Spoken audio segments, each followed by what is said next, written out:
All right, guys, let's talk about the Rhino DeRitter versus Brendan Allen fight night card that we just watched. This is going to be my full recap and thoughts on every single fight, starting from the very beginning. We watched every single fight today. We watched every single one, again, because that's how we do it. So, starting off, we had Melissa Cruden versus Tayanara Lisboa. I think I took Lisboa going into this because I didn't know anything about Cruden. I could be wrong. I don't know. But I think I took Lisboa going into this, and she looked terrible in this fight. Not to put her down or anything, but she literally looked terrible. She got absolutely blasted. You can see in the strikes here, she got absolutely blasted and just had nothing to combat it. And you got TKO'd. You could call it an early stoppage, but she wasn't going to do anything. She just got absolutely demolished. I mean, again, take a look at the strikes here.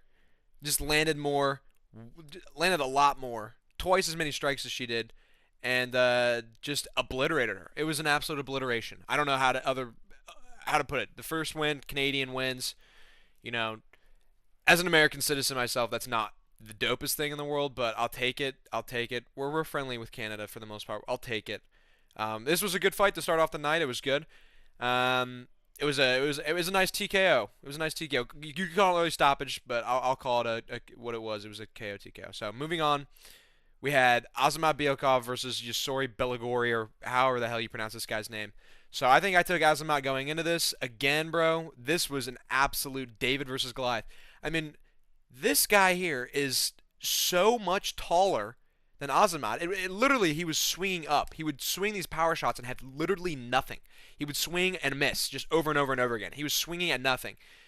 Brody here took like a couple shots, and I was like, okay, okay. And then it was just, when it would go to the ground, the way he would get up is he would stick his entire finger in Azamat's asshole to move him. He literally kebabbed him. He took him like a little piggy and stuck his little rod in his asshole and flipped him over. It happened, I think, twice. I put my hands up. I went, oh, there he goes. There he goes. He's digging in there. He's digging for gold. And just put him down. Put him down. This one was not an early stoppage, I would say. This was a good KO. I mean, Azamat literally tried to take this to the ground because, I mean, he couldn't do anything standing up. He was swinging at I don't know, a fire pole, bro. This thing was huge. It was just a tall, skinny, yoked freak versus this little half blob. This was a half blob here. This was David versus Goliath, but instead of beating Goliath, he just gets fingered in the butt by him and loses, which is unfortunate. I would never want that to happen to me ever. So that's pretty embarrassing. Netherlands takes the dub over Russia. We take that. We take that. I did lose this prediction, but it takes one to lose one. I don't know. Moving on, we had another chick fight. Whoops. We had another chick fight. This one, again, this was just an absolute just beatdown. Luciana looked super quick on her feet. She just had really great footwork and just had something to answer for every single thing that Oliveira was throwing at. Oliveira would throw out a strike or a good combo and would land it, and you're like, oh, that was good. That was a nice combo. But Luciana would land like 3 leg kicks and another head kick. It was like, okay, well, just overpowered her and then took her down and just choked her ass out. So this was a complete domination by Luciano, and I had Luciano winning this fight. I think I had her by decision, but it didn't make it there, which, again, I'm cool with. I'm cool with not taking a decision. That's awesome. I'll take that. So, yeah, Luciano looked really good in this fight. She looked really strong, absolutely demolished Oliveira. So, good for her. Congrats on the win. Moving on. Bro, this is where my parlay started. I had Danny Barlow taking this one, and I had Barlow winning this fight going in. And Santos looked good until, I believe it was the second round. Danny Barlow wobbles him really hard, and I thought, oh, here we go. This is gonna be good. Danny Barlow's gonna win this fight. He landed like a really, really great. It might have been a straight left. I can't remember, but he landed a great strike and wobbled him hard, and I thought it was over for sure. And then Santos just locked in and just started blasting him. They were both close on strikes, so I can understand the split or unanimous decision. I mean, I would have seen this a little bit split. I think. I mean, Barlow.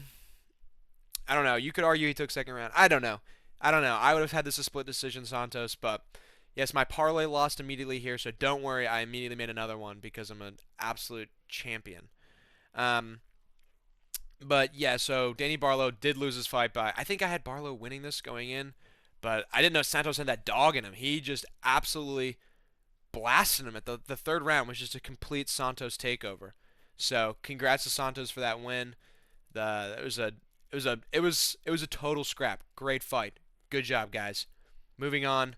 Oh, dude, this one hurt. This one hurt a little bit. Hyung Sung Park versus Bruno Silva.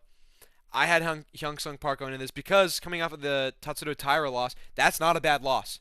Tatsuro Taira, that dude is a beast. That's not a bad loss. I don't think that's a bad loss at all.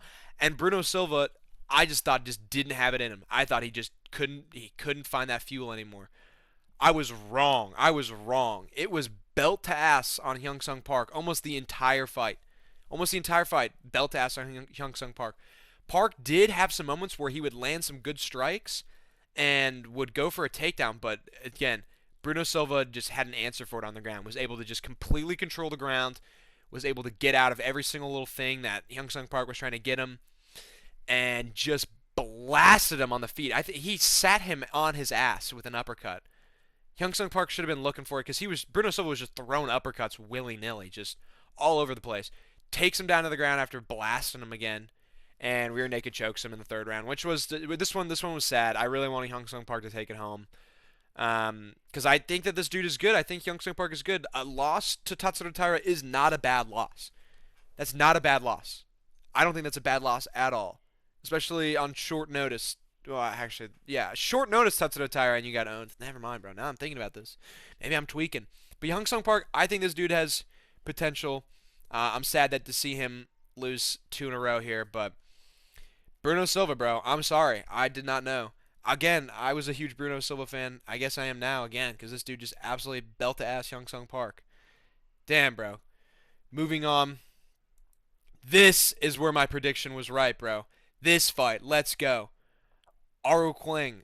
However, he's got one name. They pronounce it as 3 versus Cody Gibson. I said that China was taking this one home. I said the underdog, put it on China. One punch put Cody Gibson down. Put him down. 21 seconds in the first round. And he had a funny little hat walking in. Hilarious and awesome. Absolutely just blasted Cody Gibson right to down, right to sleep. It was great. I was cheering. Upstairs in the loft, Decatur and Jack were watching the IU football game, but they did not see this absolute blast that just happened. It was an absolute blast that this guy landed. I can't even pronounce his name. Aru Huang? Aru Huang? Maybe. Cody Gibson got absolutely slept. I predicted this one correct. Again, wow, I'm really great at this. I've gotten, how many? I think one right? Maybe 2. Congrats to me. I'm the GOAT. So congrats to Aru Huang on the absolute just smoke. They call him the Mongolian murderer. Yes, sir, bro. Yes, sir. You are officially on my radar, and I will be watching you with very close eyes. Moving on, Drew Dober versus Kyle Pripolik. This is where the trend for the night begins with the dick kicking. The dick kicking started here. Drew Dober, there was a comment made earlier when Drew Dober walked out, made by somebody sitting next to me. She said, quote, Drew Dober has a face that makes him look like he would be in Inglourious Bastards playing a Nazi. So, during the fight, I could not help but to think that he looks kind of like my friend Bryce, but also that he looks like he could be in Inglourious Bastards with Hans Landa looking for Jews under the floorboard. So, but Drew Dober, I'm glad to see him take the dub here after a 3-fight losing streak. But again, 2 of those losses I don't think are that bad. Losing to Jean Silva pre-Diego Lopez, that's not a bad loss. And then I believe he lost to damn, bro, I can't remember. But I remember he lost to Jean Silva, and that's not that bad of a loss. But Pripolik looked good, and then Drew Dober did dick kick him, which is not cool. We do not like dick kicks here. That usually the Canadian thing to do is dick kicking. We'll get to that later. But Drew Dober dick kicks, and Kyle takes almost close to the full 5 minutes to recover, and then Dober realizes that he should probably lock in and just absolutely demolished Kyle. And after that little break they took, just put him to bed immediately, just blasted him, knocked his mouth guard out, just blew him to shit. It was awesome. So congrats to Drew Dober. Glad that he's back in the win column. Glad that he was on my parlay, and it was these 2 fights were back to back, and I was feeling really good. after a competitive first 2 rounds. I would say the first 2 rounds were pretty competitive. So congrats to Drew Dober for being back in the win column again, and don't kick people in the dick, bro. And good luck with Hans Landa. That's awesome. So moving into the main card, we got Kyle Nelson versus Matt Fravello. This was beard versus mustache. This was a beard versus mustache fight, and unfortunately, mustache did win unanimous decision. We had a complete clusterfuck in the first round where Kyle Nelson won the fight with 3 seconds to go, but Big Dan Murgliata thought that the horn went off when it clearly didn't and stopped it. So Kyle thought he won the fight, and then they had to continue fighting another 2 rounds. So at that point, I was like, okay, now I kind of want Kyle Nelson to win because that's kind of an insane robbery if he loses, and he did win. He beat the shit out of Matt Fravala, which I think I had Fravala going into this just based on his beard because he kind of looked like a Viking. So, but hey, whatever, man. This was a complete clusterfuck of a fight. Totally confusing. Did not know what was going on at all. Um, Edit that out. Big Dan got booed from this point moving forward for his just. I don't know what the hell that call was. I don't know what the hell that was. There's 3 seconds on the clock. Said stop, stop, stop. Dude, the fight's over. Just give it to Kyle Nelson. Matt Fravala was done at that point. That fight was over. So, weird start to the main card, but you know what? Not bad. Not bad. It was a good fight. It was a good fight. I'm glad it went the 3 rounds, but it should not have been under those circumstances. So, moving on to Charles Air Jourdain versus Davy Grant. I call him Davy Jones. Bro, first of all, walking into this, Davy Grant genuinely does look like Mr. Nebercracker from Monster House with this weird chest thing going on. Dude, I don't know. RDR had something similar. Like, his chest just looks funny. And Air Jourdain walked in and just was landing these totally flush flying knees like 7 times. And Davy Grant just has nothing for it. He doesn't try to block it at all. So he gets landed with a nasty flying knee, puts him down, and then Charles Jourdain immediately throws in a guillotine and gets him. Dude, this was... We all wanted Davy Grant. We all wanted Davy Grant to win this fight just because he looks funny and he has a funny name. But he looked like he's old and he looked old. He got belt to ass by Charles Air Jourdain, who immediately after said that he's the DILF, so he should fight for the DMF belt. I don't know what that means. I don't want to know. But if this dude fights some actual competition, I think he will have a very rough time. That's just my perspective. I'm interested to see who he's going to fight next, Charles Air Jourdain. I'm interested to see, because they gave him Davy Grant. Like, this guy wants some actual competition. He's doing some crazy flying Air Jourdain knees. Let's give him this old guy. Let's give him Mr. Nebercracker. Let's give him Mr. Nebercracker. So I'm interested to see if they give him some actual competition. Other win for Canada, bro. Canada started taking dubs, and then it was immediately followed up by an absolute L for Canada. If anybody thought that Jasmine, dude, they said her name like 7 times. Judavicius. I don't remember how to say her name. If anybody thought she was going to win, you're out of your goddamn mind. Foriat's last fight was against Valentina Shevchenko. Jasmine has dude, she's beaten almost most of the people in this division. Hasn't fought Jasmine. Jasmine was protesting the stoppage, which, dude, don't protest the stoppage. So first round, Fariat lands a totally flush, just, I think it was a right hand, smashes her. She goes down with some Bambi legs, and then she falls up with some ground and pound, and Jasmine starts to get up, and then her head falls back down again, and they stop the fight. And she was protesting that. Why are you protesting you getting your head concaved? Don't protest that. You got your ass beat.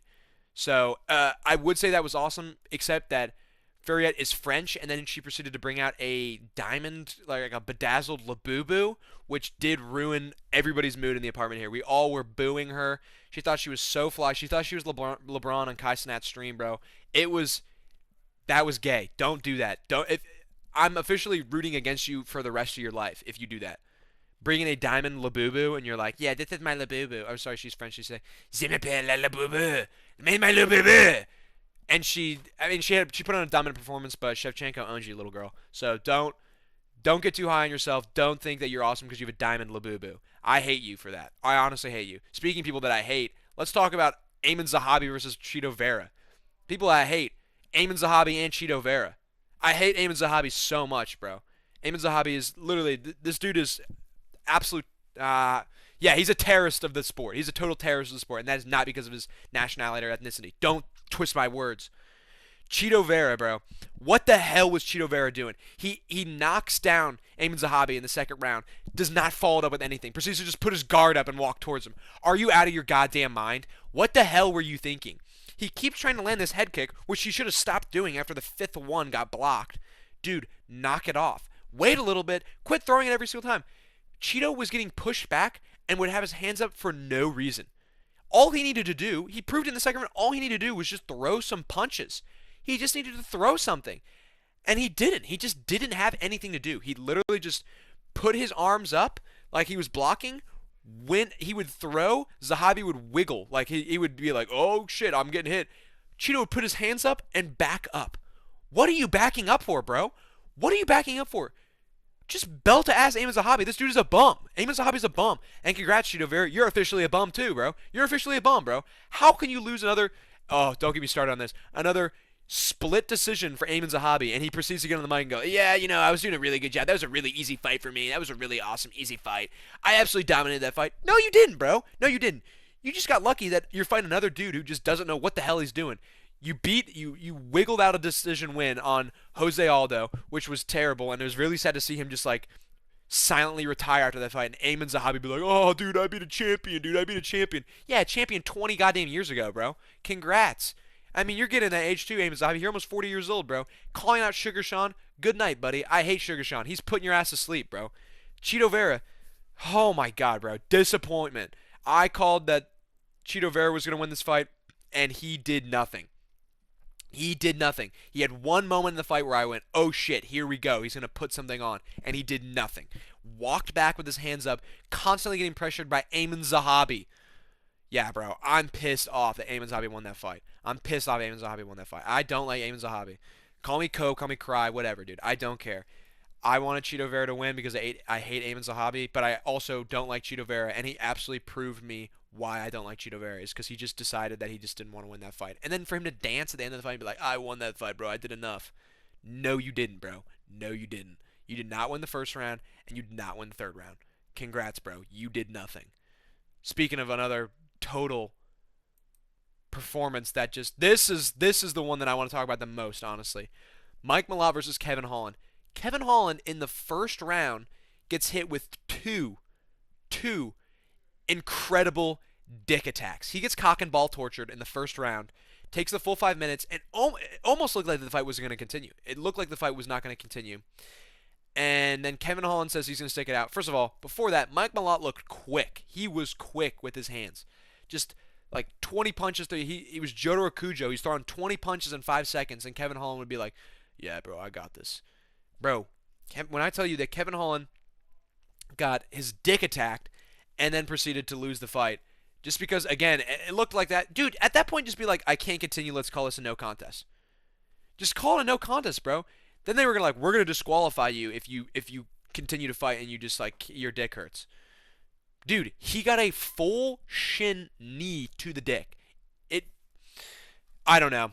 Dude, I don't know. This fight pissed me off. This was just a classic Kevin Holland not trying enough. He had more strikes. He had more significant strikes. He just wasn't doing enough. He just didn't do enough to win. And if they would have taken a point away from Mike Malott, which I think they should have done after the second dick hit, because they took one away immediately for Drew Dober. Drew Dober was like, yeah, I'll take the point. They should have taken one from Mike, and then this would have been a draw. Are we right? This would have been a draw. It was all 28-29 on all three judges. This would have been a draw. So, that would have done nothing. All this does, in my opinion, is discredit this Mike Malott win by them saying, well, you did fight a wounded, dick hurt Kevin Holland who had his penis punched or kicked twice by you. And all this does is like prop up a Kevin Holland L, where you're like, dude, Kevin Holland, his penis was hurting, so he technically didn't lose that fight. All this does is just like discredit both the win and the loss on both sides. So this just was a bum fight, bro. Mike Malott looked quick. I'll give him that. He looked quick. He looked good on the hands. Kevin Holland, like, he was trying, but he got his penis attacked. His penis was attacked by a Canadian. He had a Canadian penis attack, and he couldn't pull through. So I'm very disappointed in that fight as well. But things I'm not disappointed in, and something that I did say, get ready for it to happen. Get ready to be upset. Get ready to cry. Brendan Allen masterclass? Question mark, exclamation point. Reiner de Hitler did literally nothing in this fight.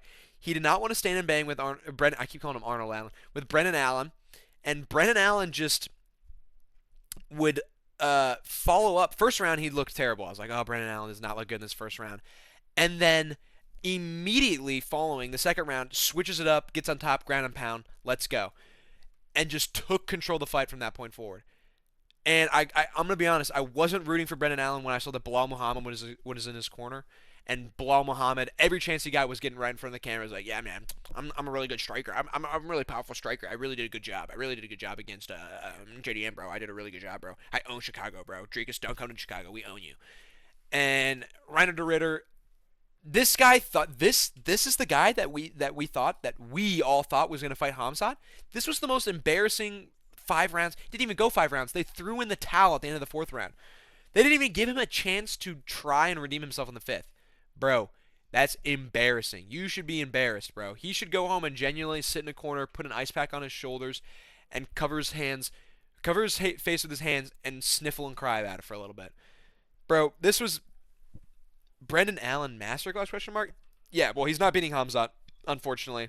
Brendan Allen is not beating Hamzat Chimaev. He looked great in this fight. I got to give it to him. Brendan Allen looked really strong after that first round. He adapted really, really well. He adapted really well after that first round. He looked great. But I think if they would, I was hoping for a stand and bang. Let's stand and punch each other in the face. That's what I was hoping for. I was hoping for Reiner de Ritter versus Robert Whittaker. That's what I wanted to see. Instead, I saw Brendan Allen versus Coughing Baby. This dude literally just sat on the ground and was like, I can't get up. This is too hard. I don't want to continue. Throw the towel in, everybody. Throw the towel in. This is embarrassing. I don't know what else to say about this fight. This is embarrassing. Reiner de Hitler. I hate Reiner de Ritter, so this was good for me because I liked to see this. I liked to see this. I'm honestly, I said that this would be more interesting if Brendan Allen won. I said it would be more interesting if Brendan Allen won, but I was expecting Reiner de Ritter domination. What I saw was a first round domination and a second, third, and 4th round absolute bitch out. He bitched out the last 3 rounds, and his team threw in the towel. Bro, take a break for a bit, buddy. Take a break for a bit. You got to go, I don't know, start doing ceramics or something. You got to learn to, like, control your baby rage or something. That was embarrassing, bro. That was actually embarrassing. And I was telling all my boys here, I think Reiner de Ritter's going to get it done. I don't think this is going to go the full 5 rounds. And it didn't. I said, I think Reiner de Ritter's going to do really good in this fight. He looked good. His last couple fights, he's looked strong on the feet. This is going to be good. Immediately goes for the takedown. I went, oh boy, here we go. What are we doing here? This means he just doesn't want to strike. Embarrassing. You should be embarrassed. So that's my consensus on this card. It was a good fight night. It was not like an outstanding fight night on Anthony Smith paper on paper. This was like a pretty strong fight night. We had some good fights, but we had 2 absolute just schmuck offs. Who can suckle on their finger more between Marlon Vera and Ayman Zahabi, and then let's attack the penis. Kevin Holland, Mike Malott, Baby Rage Reiner de Ritter versus Brendan Allen, and then Good Night Bitch with my bitch ass little boo boo, and then yeah, I'm not gonna go through and say a catchphrase every single time, but you understand this. There were good fights in this card, then there were just some absolute embarrassments. So, hey man, I'm looking forward to the rest of this division. I'm looking forward to what we've got next. So next weekend we have the Abu Dhabi sellout card with Tom Aspinall and bitch-ass Cyril Gahn. If anybody thinks Cyril Gahn's going to win that fight, look in the mirror and take a litmus test. That's all I have to say for that. So basically, guys, that's all I got for you guys today and tonight. I hope I did a really good job covering this after I just finished watching this. I've got my shirt unbuttoned. I'm sitting here rubbing my belly. So I'll talk to you guys soon. I'm gonna put out a tier list early this week. So look out for that. I'll see you guys later. Peace.